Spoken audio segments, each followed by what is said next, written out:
Glue up, this is the thing we have to consider. Every element of this, can the glue freeze inside the joint? Do we have enough clamps? I've got my clamps ready, I've got my pounding hammer ready. And yeah, it is a little bit daunting sometimes to think about gluing up, but we're going to do this.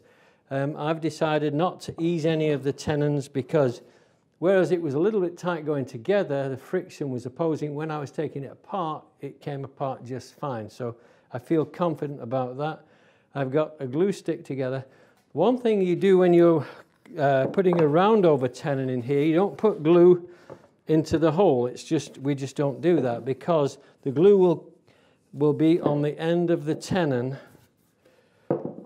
I'm just kind of thinking through this because I have to be ready, knowing confidently that this is going to go. I've got my positions, I've got these marked, so that one is going to go in there, this one into here. I think I've thought through everything.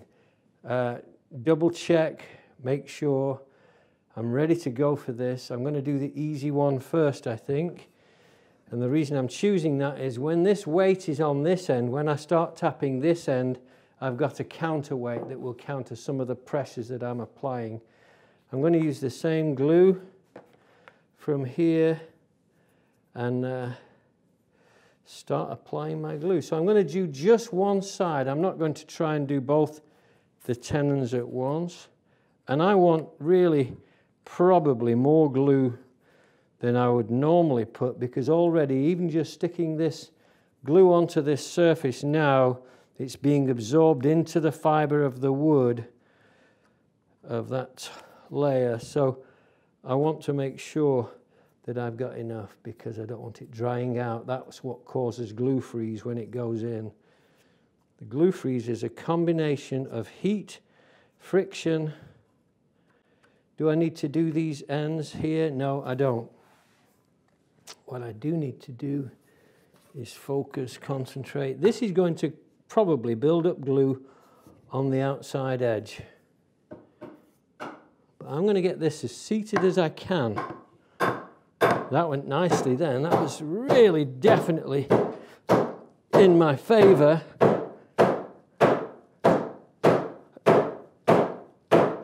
And as long as that's moving,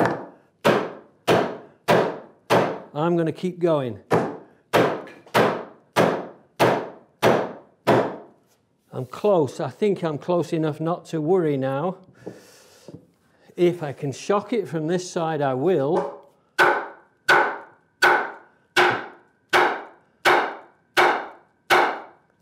Which I did. So now I'm within 1/16 and I'm parallel. So my next one here is, I'm going to use the roller, I think, just a little bit. Make sure I've got this one going in the right hole. A goes to A. So I'm going here, staying away from my protruding tenon.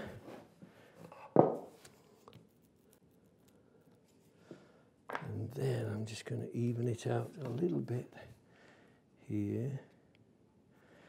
Now this is going to push, all the glue is going to end up near the shoulder. And that's enough glue for sure. Okay. We've got to keep moving. You can't stop just to have a chat with your mates here. You've got to keep going, keep going. So here we go again. I've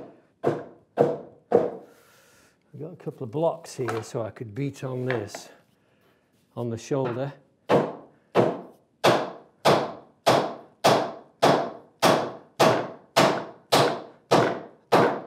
I want this to go as close to the surface. I'm right through now, I think, so.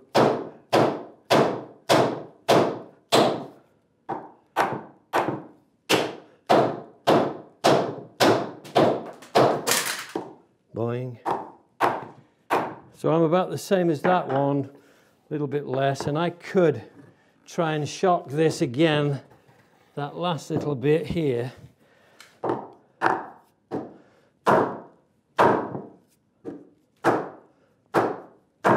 if it does, that's great. If it doesn't, I'll just go back to the clamps again. So now we've got to do the same on these. These have to be done at once, of course. So stay away from your round over. I should have done this before on this one. It works great. Uh-oh, I've broken that tenon there. You can see I remember striking it, but I didn't see the damage. Oops, and I've gone onto the round over of my tenon, so I'll have to do a little bit of scraping afterwards. But that's all right. Life's like that, comes with knots in it, doesn't it? Just like wood. I used to say that to my kids when they were in trouble. I'm sure they got tired of me saying it. What I'm going to do with that bit that I've broken and damaged, I'm taking it off. I'm going to take my chisel because I'm trying to reduce the possibility of problems. So I'm taking that off. I'm not happy with myself, but I can live with it. Okay. I've got to keep moving because I'm worried about glue freeze. Have I got this right? I have. It can really only go one way. And come on, help me here. Big hammer. Scientific approach. Works great.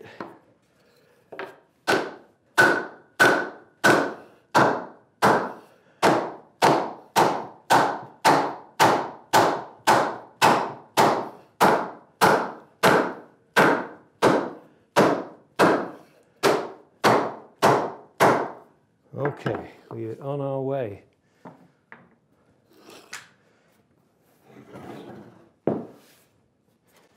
So we've got to go with the clamps quickly. The top one I know wasn't really a problem. This one was where the tight one was.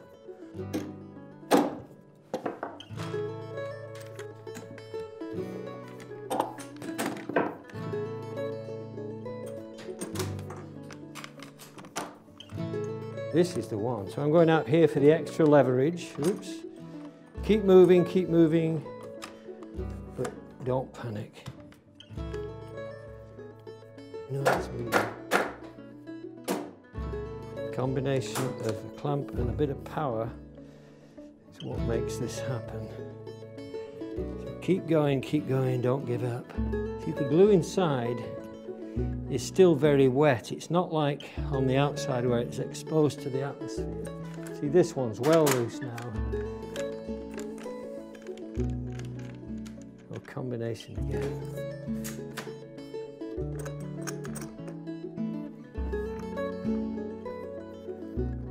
Keep your clamps parallel. And you don't have to check for square. If you've got square shoulders, then it's very unusual for it to be out of square on this size of a project.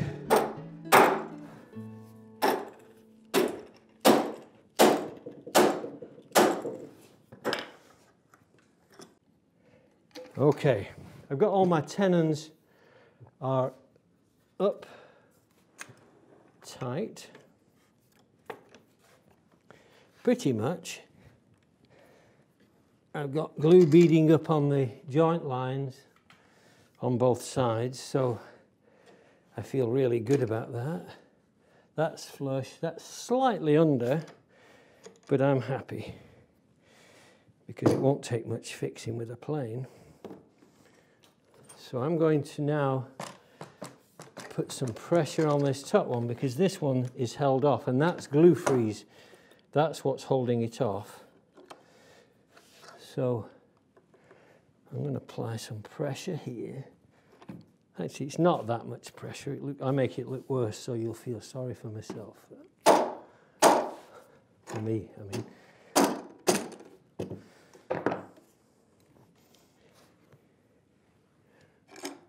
I want these tight if I can get it. If it was I don't know, just the smallest fraction off, with it being the top edge, I'm not sure I would worry too much. But there, I have it now. All my joint lines are nice and tight. That one I can't really see that well. Let me see if I can see with this. Yeah. So I'm happy. I've got my joint lines well on this side, so that's great.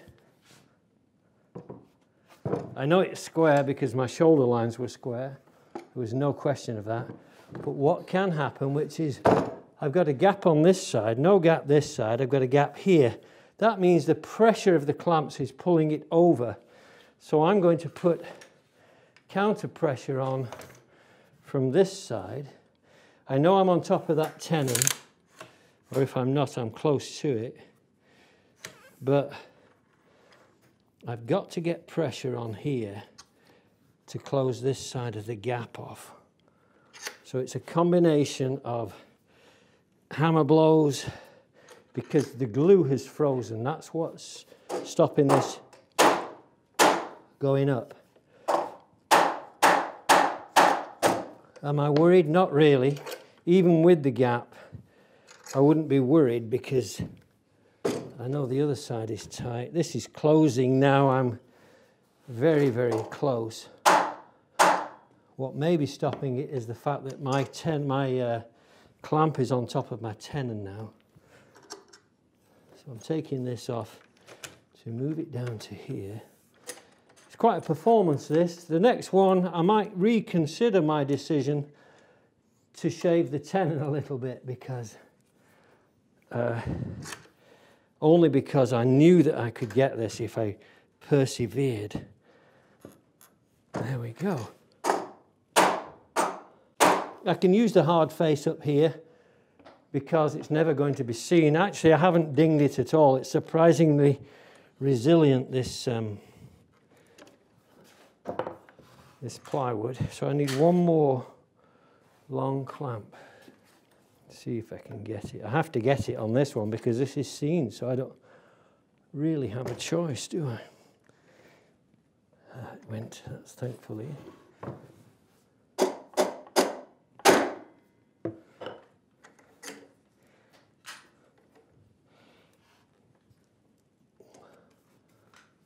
Woo, it's nice. It's nice, but I still need one more clamp. You can never have enough clamps.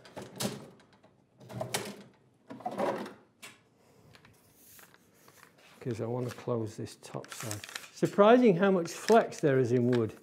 And you face this all the time, where one half of a shoulder can hold off and another one just goes tight.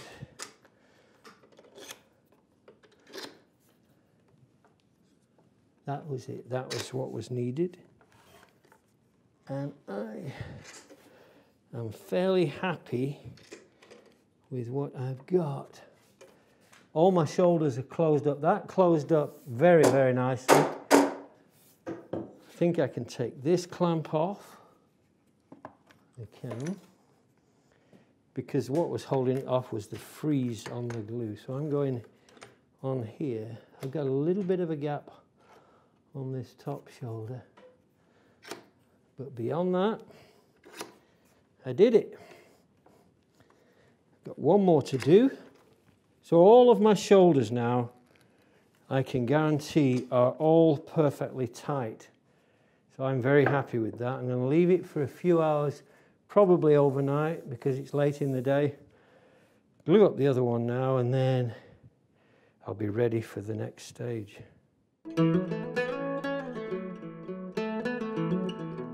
If you're like me, you can feel the excitement building. This is where you've got the jigsaw puzzle, all the parts, everybody's searching for that last piece. Well, I've got all my pieces on the board and I'm ready to put the jigsaw together almost. So I'm going to walk you through this next bit because this is the apron assembly. So I've got my block on here, my underside here, and what this does, I'll show you that first. This is my bench top. So if I pull this onto here,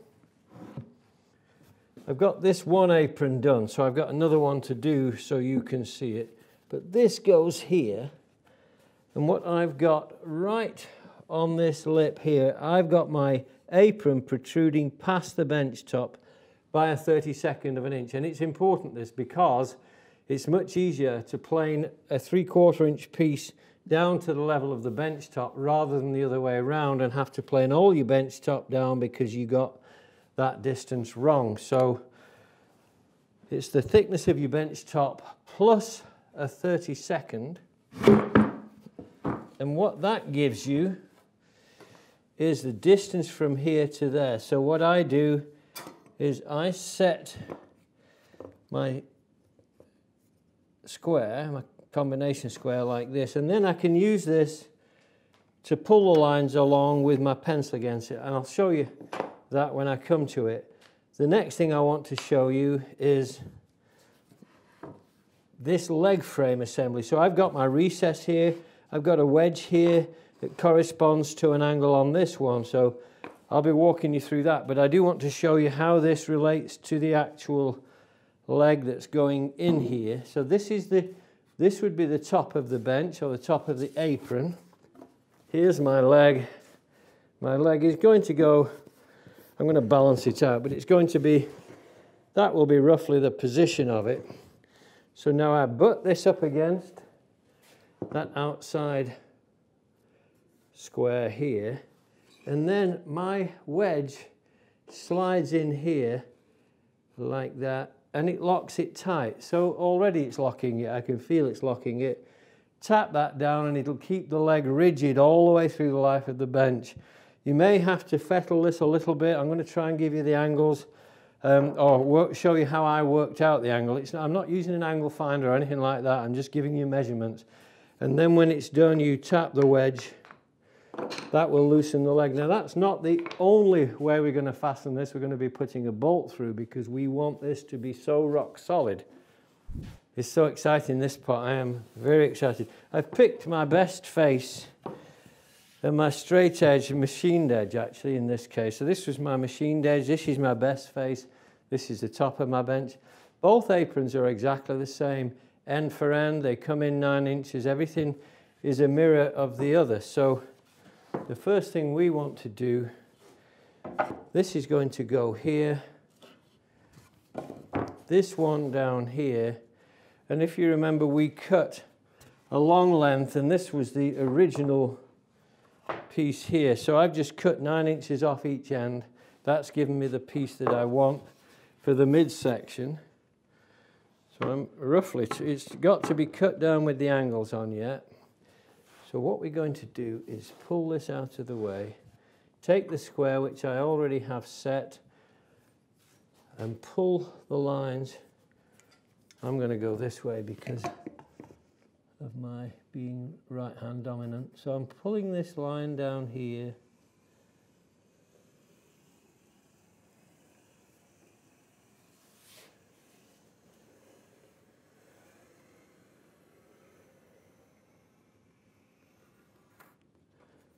Like that.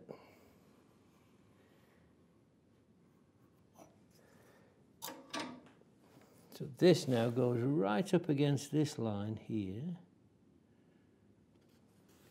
If you want to, I think I would recommend you leave this slightly past the end. We've got machined edges here too, if you remember, but we've got them dead square. So that's going there. And this one is going here, like that. And I've got a straight edge here. And I'm going to take a look at this to see how they align. So this is not quite big enough. I'm perfectly parallel with no gaps there. That's relying on my line. So I'm checking this end. Now I've got a slight gap here and there. So I'm butting this up to that edge. So I'm fine, I'm happy with that. There must be a slight variance on something. I was inaccurate somewhere. This is slightly more past here than here. So I'm perfectly happy. I'm going to make a mark here, but I want to check something. I want to make sure that this angle here from this corner here is dead square. If it's not, I need to make it square. So there I am, I'm dead square. So I'm going to pull my line down here, that's a knife wall. Not for any other reason other than it's very accurate. Same on this one, check it to make sure that it is square. If it's not, plane it square.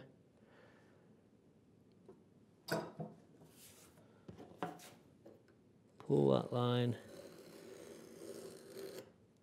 And that will give you the registration you need to get this corner to. I'm going to go ahead and mark this, so I'm going to put a screw here, a screw somewhere here. I'm screwing these because these screws are on the inside underneath the top. They're not as visible. If you want to not use screws, you can just simply glue it and screw it, but this is a lot easier.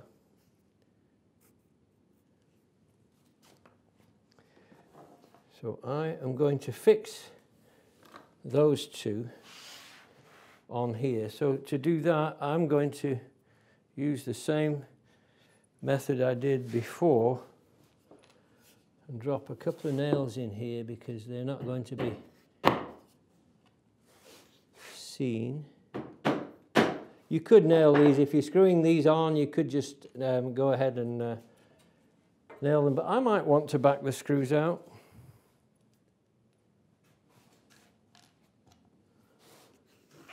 You know me.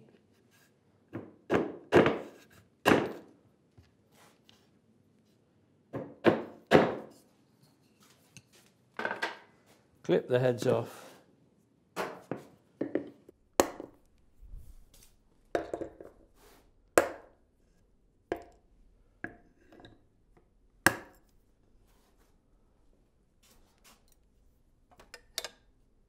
Splinter.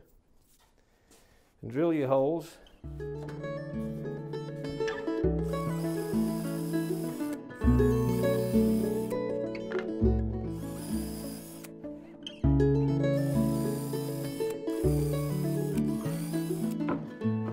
Get this aligned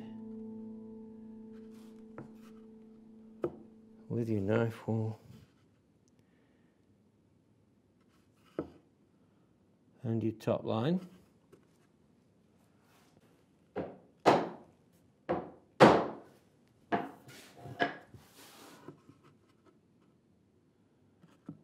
So it's the knife wall that's going to be the most important, corresponding that with your top line. If you're in doubt, go ahead and take your straight edge along here.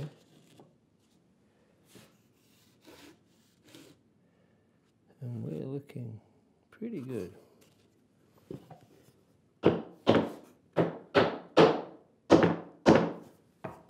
Okay. I'm going to roll the glue.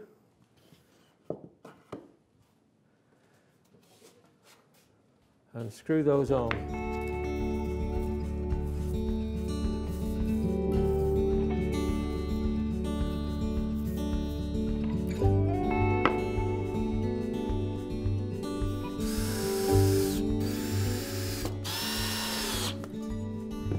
On this outside edge, I'm going to use clamps, so the screws will be less visible when we have this assembled.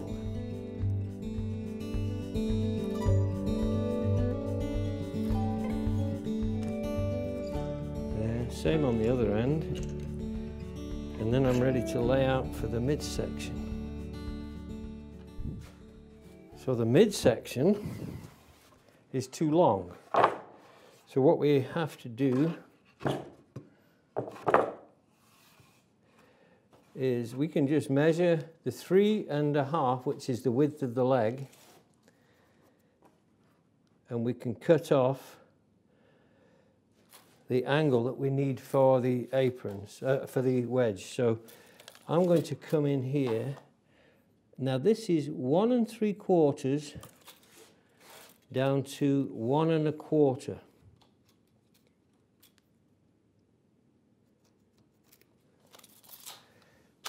But I've already got 2 wedges cut, so I could use those to trace the same angle from if I want to.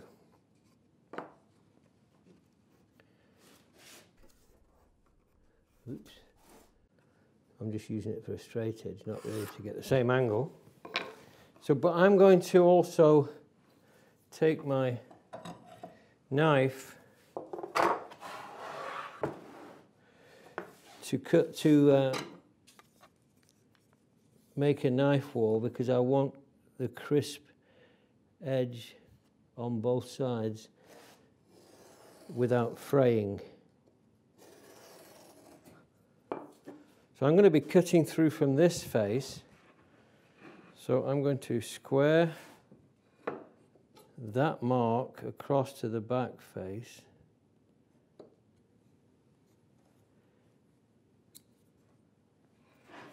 On both edges.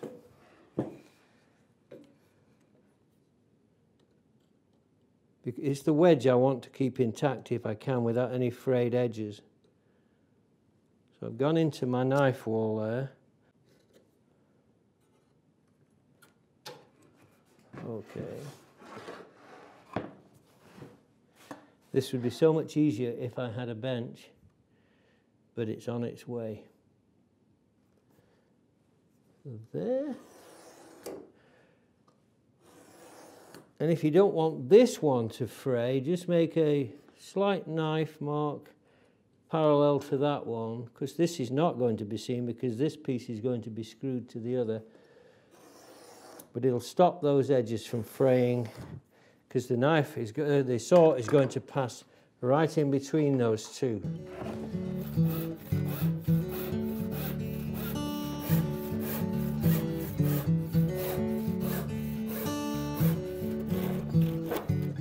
Let's see how well we did. So I have a little bit of fraying, but not much. This plywood, you will have to readjust your thinking, because your shavings do need to be less aggressive than you would get with wood, for sure. Once you've just got a clean surface on these, you can break the corners. Mind your fingernails. And I have this edge here to do.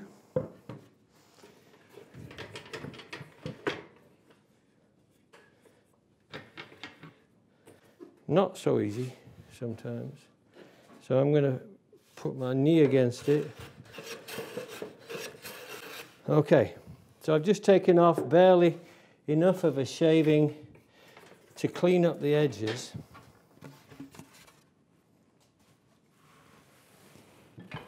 Soon I'll have a bench.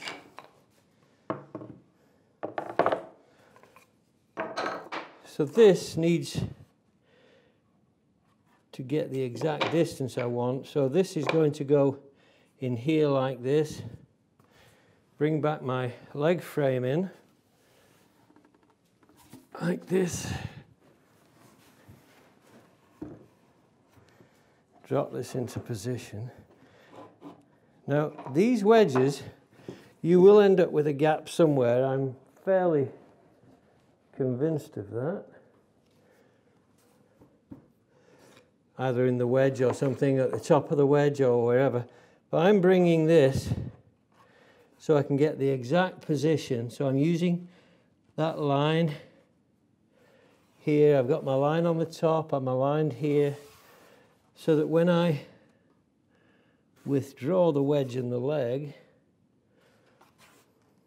like this, try not to disturb it.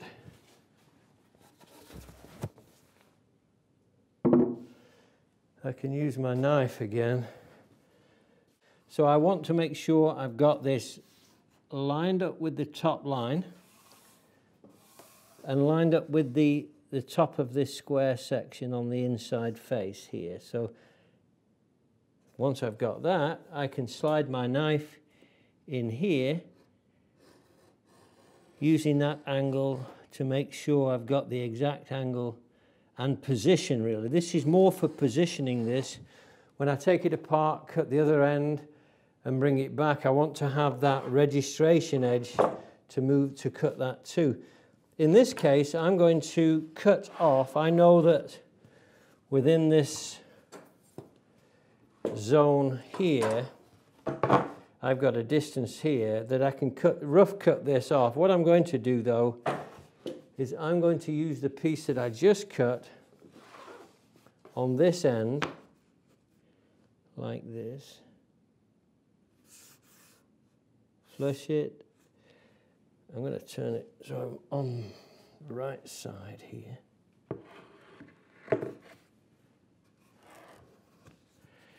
Flush, and then just take your knife and do the same as we did before to get the wedge angle. Square those off onto the other side. This piece of wood is still going to be too long, way too long. But I'm just getting my second wedge off the first one to guarantee. What I'd really like is I'd like for all 4 wedges to be interchangeable without having a specific wedge. That often doesn't happen because the degree of the angle is, even on a very small distance, will change even with a plane stroke.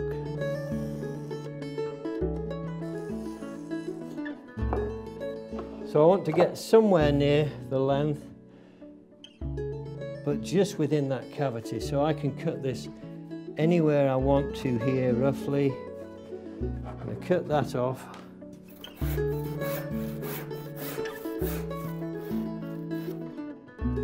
On my line, on my knife wall.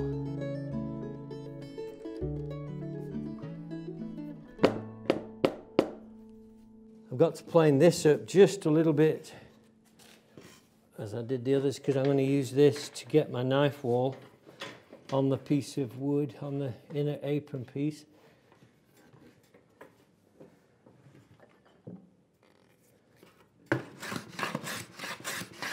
Make sure it's square. Check yourself with the square if you need to.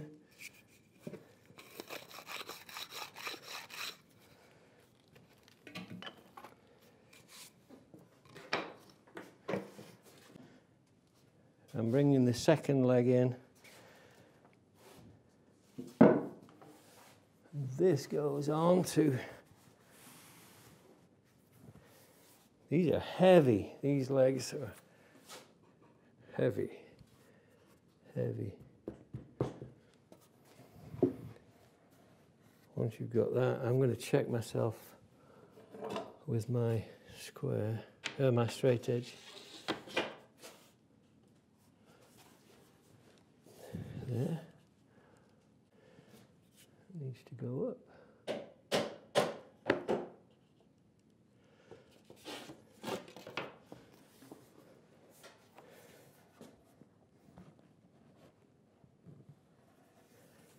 Okay, and then my wedge goes in here, flush with the top, keep it pressed.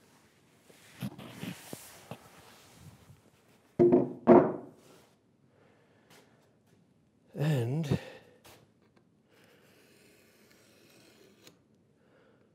that's my last cut.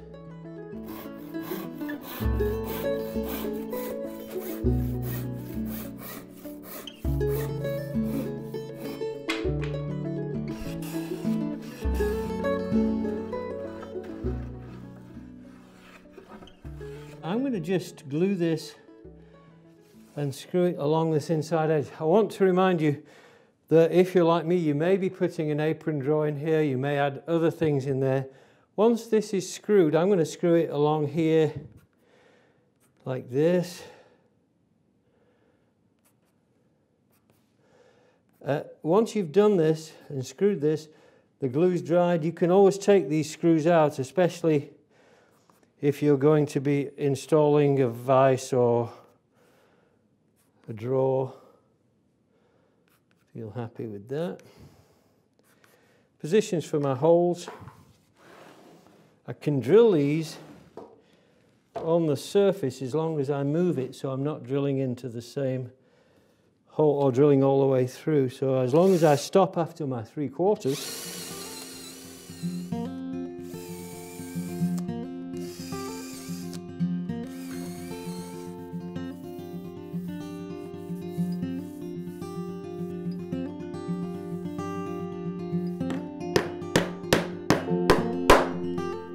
to stop it sliding.